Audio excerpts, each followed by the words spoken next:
dire que si on se lance dans un plaidoyer comme ça, oh, le genre c'est pas bien. Bon, un genre c'est pas bien, c'est pas bien. Voilà. Il me semble que c'est pas non plus l'objet, savoir si le genre c'est bien ou c'est bien. Il s'agit de savoir qu'est-ce que ça déclenche, le genre, qu'est-ce que ça veut dire, qu'est-ce que ça fait, qu'est-ce que... voilà, mais enfin, bon. Alors, effectivement, on peut... je prends l'exemple de la famille, mais moi je prends un autre exemple. Mais puisqu'on a parlé un petit peu de ça, il y a déjà eu un petit échange entre les deux, on peut juste prolonger un peu cette affaire de famille. Comment transformer un plaidoyer anti-genre en disant vous voyez ça détruit des familles, eh bien en disant voilà le genre si ça devient disons une pensée unique, une pensée générale, ça va aller vers une destruction de la famille et ça entraîne ceci et cela. Voilà. Pas dire bon ça détruit la famille, c'est pas bien. Non, non bon, il faut montrer les implications que ça peut avoir dans la société si on détruit la famille. Bon, et là, on débouche sur une autre problématique. Bon. Donc, plutôt que de plaider pour ou contre le genre, moi, j'aborderais plutôt, j'aurais plutôt parlé, disons, de quel stigmate c'est, hein, cette affaire de genre. Mais il faut déjà avoir répondu à la question est-ce que c'est un mythe ou une réalité, et dernière chose, troisième heure, c'est le saut de concept. Saut de concept, il y en a très très peu parlé. Or, la prof, elle a démarré, elle a fait une demi-heure quasiment hors sujet. Enfin, au départ, je lui dis qu'est-ce que c'est de la philo, de la métaphilo ou c'est le philo du genre. Bon, pendant une heure, elle nous a parlé de qu'est-ce que c'est qu'un concept. Bon. Et pourquoi elle a fait ça? Alors, j'ai compris après, c'est qu'en fait, la théorie du genre, c'est un concept. Bon. Et qu'est-ce que c'est qu'un concept? Alors, bon, ça fait partie des mots du glossaire, hein, qui, je voudrais m'en excuser. Voilà. Bon. Un concept, c'est quelque chose, alors, bon, c'est pas l'objet ici de discurser sur qu'est-ce que c'est qu'un concept, mais on peut simplement dire que ça déclenche une problématisation.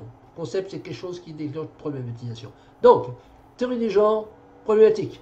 Voilà. Bon, alors, quelle problématique? Voilà. Voilà, c'était les fenêtres que je voulais ouvrir. Je vais enfoncer le clou encore. Hein. Bon, on n'a toujours pas répondu à la question, je reviens, parce que la théorie du genre, est-ce qu'elle existe? Et pourquoi d'une part, on pose cette question, et pourquoi cette question est centrale dans le cours? C'est que dans le cours, précisément, la question est posée. Et que la question qui se pose, avant de savoir si la théorie du genre c'est un mythe, c'est une réalité, ou c'est lié, la théorie du genre est un mythe si la théorie du genre n'existe pas. La théorie du genre est une réalité si la théorie du genre existe. Parce que s'il y a une théorie du genre, c'est forcément une réalité. Qu'elle soit fausse ou vraie, c'est autre chose. Mais la théorie existe. Or, les promoteurs... oui, alors donc, voilà. Lorsque, notamment en France, lorsqu'il y a eu une offensive contre la théorie du genre. La théorie du genre, si on veut la résumer, c'est effectivement, il n'y a pas d'essence naturelle homme-femme, hein, voilà, on est homme ou femme si on décide de l'être ou pas, ou d'être entre les deux, on fait ce qu'on veut. Bon, voilà, bon, on veut schématiser. Bon. Eh bien, lorsqu'il y a eu une levée de bouclier contre cette théorie du genre, quelle a été la contre-attaque? La contre-attaque, ça a été, mais il n'y a pas de théorie du genre, il y a simplement des études de genre. Bon, et il y a eu une polémique sur le mot théorie, en américain theory, et notamment Judith Butler a dit non mais theory ça veut dire étude sur. En fait ce qu'on fait, on étudie des choses, mais on n'a pas une théorie. Et c'est ça le sujet. Est-ce qu'il y a une théorie, est-ce qu'il n'y en a pas? Bon. Et donc, pourquoi? C'est pas simplement moi qui pose le problème, c'est un problème qui anime hein, toute la population des gens qui sont qui réfléchissent à ça. Bon. Et donc, la théorie du genre a des dissensions internes. Enfin, les gens qui réfléchissent sur le genre ont une dissension interne, à savoir il y en a qui disent non, il faut qu'on assume, et il faut qu'on dise oui, on fait une théorie, pour une raison extrêmement précise. C'est que la principale critique qu'on a fait à la non-existence de la théorie du genre, c'était votre théorie du genre, ça n'est pas une théorie, parce qu'une théorie c'est quelque chose de scientifique. Et ce qui est scientifique, c'est basé sur des faits, ça peut être des statistiques, ça peut être la mécanique statistique, etc. Mais vous, c'est rien, c'est bon, voilà, c'est une idéologie, tout simplement, on a envie d'être comme on veut, etc. Ça n'est pas basé, donc vous ne pouvez pas dire que c'est une théorie. Donc c'est presque une querelle sémantique. Voilà. Et là-dessus, disons, la famille du genre c'est scindé. Et il y en a qui ont dit, non, il faut masquer le fait qu'elle soit une théorie. Il ne faut pas dire que c'est une théorie, il faut dire que simplement on fait des études. Mais ça s'est retourné contre eux parce que, en fait, c'est très difficile épistémologiquement de soutenir qu'on fait des études sans avoir de théorie, ou que les études qu'on va faire ne vont pas déboucher sur une théorie, soit a posteriori, soit qu'on a une théorie a priori, et qu'on va ensuite faire des études. On a vu ça en épistémologie, hein, c'est l'induction, c'est l'abduction, c'est l'inférence, etc., ou le raisonnement hypothéto-déductif. Voilà. Et bon, disons, les gender people étaient empêtrés dans cette affaire-là. Et donc, l'autre tendance, c'était, disons, beaucoup plus clair, beaucoup plus, de ce point de vue, carré, dire non, il faut assumer, il faut dire que oui, on a une théorie. On a une théorie, c'est qu'il n'y a absolument pas de détermination biologique, il n'y a même pas de. Biologiquement, ça n'existe pas. Et alors, à un moment, Amine, quand tu as dit, voyons voir, les raisons du genre ne sont pas démontrées. Non, attends, oui, enfin, on peut pas. On ne peut pas prouver qu'on ne peut pas changer de sexe. Ben, si, changer de sexe. Les gars que tu as cités là, comment ils s'appellent là, les deux John Money, Robert Stoller et compagnie, et bon voilà, ils enlèvent, ils rajoutent, ils font des prothèses, bon, donc ça, techniquement, on peut le faire. Après ça se passe dans la tête. Donc, d'un point de vue strictement anatomique, avec les techniques qu'on a, hein, de l'homme augmenté, techniques de la biologie, de la chirurgie, il n'y a pas de problème. Donc la question, c'est plutôt de savoir s'il existe une théorie du genre, ou si en fait ça n'existe pas, qu'il y a une idéologie qui ne repose sur aucune théorie. Voilà. C'est ça la question. Enfin, c'est une question. Après, toutes les questions que tu as soulevées, elles sont extrêmement intéressantes, notamment l'affaire marketing. Bon, ça, évidemment. Alors, on peut. Alors, bon, une fois qu'on a dit ce que je viens de dire, on va essayer de se prendre quand même position, hein, et de dire le genre, qu'est-ce que c'est. Alors, supposons que ça n'existe pas. Hein, que c'est une théorie de genre, il n'y a pas de théorie du genre, parce que, bon, on a fait la démonstration épistémologique que c'était pas possible. Donc qu'est-ce que c'est? C'est un coût commercial. D'accord? Coût commercial. Le marché du changement de sexe, alors les cliniques, etc. Derrière, évidemment, les psychologues, les psychanalystes, puisque tu l'as dit très bien, quand on change de genre, on a 14 fois plus de chances de faire une dépression nerveuse ensuite, etc. Voilà, bon. Donc on peut creuser cette démonstration-là, qui est extrêmement intéressante, et liée donc la loi du profit, le capitalisme. On a vu déjà que dans beaucoup de domaines, les phénomènes sociétaux qui avaient de l'ampleur aujourd'hui sont des phénomènes qui rapportent de l'argent. Bon, alors, moi je suis tout à fait d'accord avec cette théorie. Je dis, s'il se passe quelque chose, cherchez le profit. Il ne se passe rien si c'est pas rentable. Donc s'il se passe quelque chose au niveau des changements de sexe, c'est que ça doit être rentable. Bon, donc il y a ça. Et puis, donc ça c'est une piste qu'on peut développer. On pourrait faire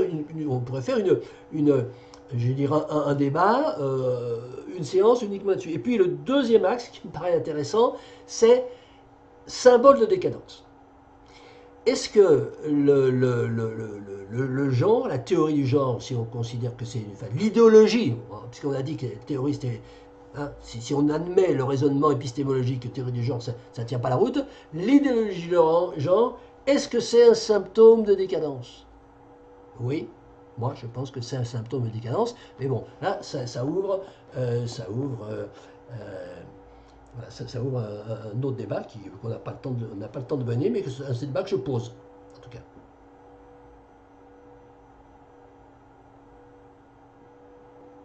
Et dernier point, aussi qui va, je rajoute 3 secondes, c'est le lien et l'articulation euh, dans le temps entre féminisme et genre. Comment est-ce que le féminisme est devenu genre et pourquoi?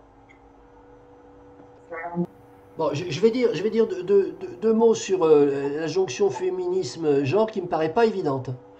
Il me paraît pas évident que le mouvement féministe, dans les acteurs même, évidemment, par exemple, Delphi, elle est passée effectivement du féminisme au genre, hein, puisque c'est elle est cofondatrice du MLF, le mouvement de libération de la femme, qui a été très active en mai 68, pour obtenir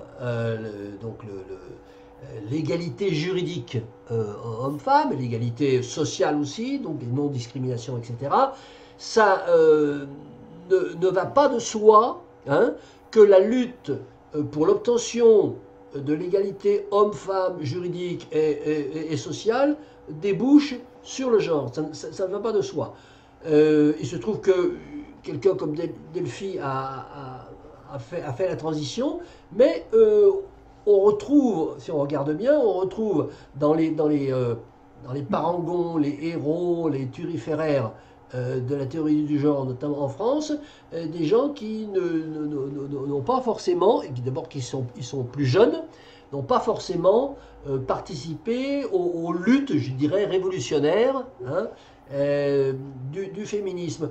Le genre, ça me paraît... Alors, il s'agit de voir, et là c'est encore peut-être une porte que j'ouvre, si dans ce que disent aujourd'hui les tenants de l'idéologie du genre, je préfère dire idéologie du genre que théorie du genre, qui à mon sens est quelque chose qui ne peut pas se tenir d'un point de vue épistémologique, bien, si les tenants de l'idéologie du genre, dans leur argumentation, continuent des raisonnements qui ont été les raisonnements qui ont amené l'égalité homme-femme sur le plan juridique et sur le plan social. Voilà. Et ça ne me paraît pas évident du tout. C'est pour ça que je disais que pour moi, j'ai peur que ce soit un symptôme de décadence, parce que là, on est à un moment où la lutte féminine est quasiment terminée. Elle est terminée parce que les femmes ont la possibilité, elles ont toutes les armes maintenant pour faire ce qu'elles ont envie de faire, hein, et que se trouvant devant un vide, je dirais, on se met à construire de nouveaux objectifs, hein, pour des gens qui n'ont pas, qui n'ont pas le background politique et réflexif qui leur permet de construire quelque chose qui tient vraiment la route, et ça part dans tous les sens avec cette affaire de genre. Voilà. Voilà, bon, c'est très rapide, ça mérite de plus de développement. J'ai des développements tout près, mais enfin bon, on n'a pas le temps. Et pour moi c'est voilà, c'est il y a quelque chose qui tient de la décadence. De notre société urbaine qui ne sait plus sur quoi se baser. Il n'y a plus rien, il n'y a plus d'agriculture, on ne sait plus ce que c'est qu'une pomme. Une pomme, c'est quelque chose qui est dans un supermarché. Un homme, une femme, on ne sait pas ce que c'est. Enfin bon, voilà, c'est... le raisonnement, on ne sait pas ce que c'est, parce qu'on tape, on a ChatGPT, c'est la décadence complète. Ah, c'est pour ça, Christian, il faut bien chercher, il faut qu'on cherche pourquoi est-ce qu'on en est arrivé à là. En Oui, fait, quels sont les intérêts? Parce que c'est obligé, il y a des intérêts derrière ce fait-là. Et comme tu l'as bien dit, c'est très intéressant. On non est mais passé dans les années 90. Les intérêts, ils se 90. greffent. C'est pas eux qui provoquent. Le fric, il dit, ah tiens, il y a un truc qui se passe là, il y a du fric à se faire. Et il grappille. Mais c'est pas le capitalisme qui génère le truc du genre. C'est la dégradation de la société qui génère ça. Le capitalisme dit, oh là là, comme avec l'écologie, c'est pareil, l'écologie, qu'est-ce qui se passe? Il y a des gars qui manifestent. Est-ce qu'il y a du fric à se faire? Oui. Bon, on va, hop, on phagocyte, on détourne, on récupère. Et le genre, c'est pareil. On récupère le genre, et puis on fait des vêtements, des machins, des trucs, de la musique pour le genre, du queer, et puis voilà, et puis ça rapporte. Ouais, c'est exactement la même chose avec le réchauffement climatique, hein.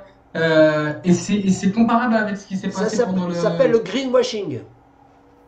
Voilà, c'est exactement avec ce qui s'est passé pendant le Covid-19. On fait un sort de désordre, quoi, avec le réchauffement climatique, avec le Covid, etc. Et ensuite, on met même avec le terrorisme, hein, et ensuite, on met la population dans un état de crise. Et l'état de crise cause les lois restrictives. C'est ça? Ouais, mais on en parlera en philo politique. Allez, on en parlera plus tard. Voilà, on termine sur cette envolée euh, légèrement complotiste. C'est un peu complotiste ton truc. Moi, je pense pas il y ait vraiment une idée à la base. Non, c'est Non, je anarchique. pense pas. Non, C'est non, non. anarchique, regarde ce qui se passe. Ouh là là, ce qui se passe. Oh, ça c'est intéressant, c'est bon, ça, Coco, on peut se faire devenir. Allez, hop, hop, on ramasse. Il y a du cuir, c'est bon, les cuirs, on va les faire payer. Oui, oui. Moi je suis tout à fait d'accord avec toi. Et comme avec le mouvement, les mouvements féministes, etc., je pense que c'est pas à la racine même, il y a eu l'intérêt, la première cause quoi, qui a tout causé, mais je pense que c'est avec des intérêts, des lobbies, des Le choses comme ça. féminisme, c'est différent. J'ai beaucoup de respect pour toute la trajectoire féministe, et jusqu'à où ils sont arrivés. Mais à mon avis, ils ont tout obtenu. Les féministes ont tout obtenu, comme bon, on a obtenu la démocratie, enfin bon, la chute de la monarchie, on a obtenu. Voilà, bon, c'est bon là maintenant. Là maintenant, le genre, c'est du business. Mais Et là, qui se nourrit sur un compost en décomposition, quoi. C'est une société en décomposition qui produit des effluves et à ce moment on les rentabilise.